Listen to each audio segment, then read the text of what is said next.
Primary math অলিম্পিয়াডের একটা অঙ্ক করব। একটি ঘরে 40 জন মানুষ ছিল, যাদের 60% পুরুষ।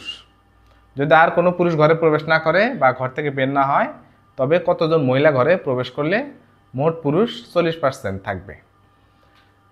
মোট 40% পুরুষ থাকবে। তো এখানে 40 জন মানুষ আছে, যার মধ্যে 60% পুরুষ, তার মানে 40% মহিলা।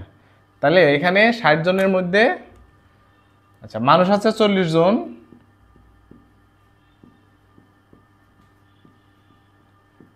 মানুষ, তাহলে পুরুষ আছে 60% ইকুয়াল টু 24 জন, মহিলা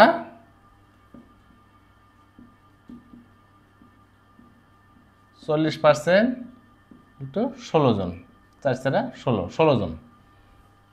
এখন পরিবর্তিত যে সংখ্যাটা হবে, সেখানে মহিলা শুধু ঘরে প্রবেশ করবে, কিন্তু কোনো পুরুষ চেঞ্জ হবে না। তখন হয়ে যাবে উল্টা, তখন পুরুষ হয়ে যাবে 40%, মহিলা যাবে 60%। তার মানে এই যে পুরুষ 24 জন পরিবর্তিত সংখ্যা, এইটা তখন 40%। এটাকে আমরা 40% যদি হিসাব করি, তার বাকি যে 40% পুরুষ, তাহলে মহিলা হবে 60%। তাহলে আমরা এবার সিম্পলি এভাবে করতে পারি, 40% ইকুয়াল টু, এটা হলো পরিবর্তিত সংখ্যা,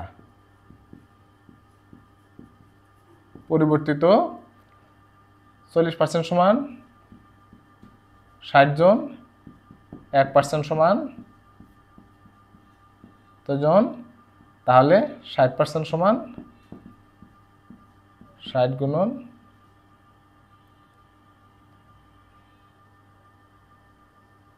এখানে 24 জন হবে, এখানে 24 জন, 24 হবে 24, এখানে হবে 40। তাহলে 20 2 12 ইকুয়াল টু 36 জন। তাহলে আগে ছিল মহিলা কতজন? 16 জন। তাহলে মহিলা ঘরে প্রবেশ করে কয়জন? অতএব মহিলা ঘরে